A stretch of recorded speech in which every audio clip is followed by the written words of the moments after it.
ফ্যাসিবাদের জননী শেখ হাসিনার সেই স্বৈরশাসন আমলে যে সমস্ত ভাইরা নির্যাতন নিপীড়নের শিকার হয়েছে, তার মধ্য থেকে ইসলামী ছাত্র শিবিরের বিভিন্ন সময় দায়িত্ব পালনকারী 7 জন ভাইকে নিয়ে আজকে আমরা আন্তর্জাতিক অপরাধ ট্রাইব্যুনালে অভিযোগ দায়ের করেছি।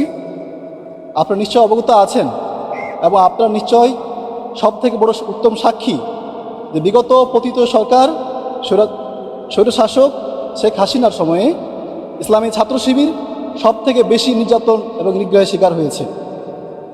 আজকে আমরা যেই 7 জন ভাইকে উপস্থিত করেছি, তাদের প্রত্যেকেরই স্টোরি শুনলে আপনারা নিশ্চয় অবাক হয়ে যাবেন এবং প্রত্যেকটা মানুষের হৃদয়কে স্পর্শ করবে।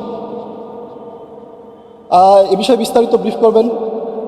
তার মধ্যে 7 জন ভাইয়ের মধ্যে 2 জন ভাই রয়েছেন যারা দীর্ঘদিন গুম অবস্থায় ছিল, আয়নাঘরে ছিল, সেখান থেকে ফিরে এসেছে। একজন ভাই এখনও মিসিং অবস্থায় আছে এবং বাকি 4 জন ভাই বিভিন্ন আন্দোলন সংগ্রামে আপনার ইনজোর্ড হয়েছেন।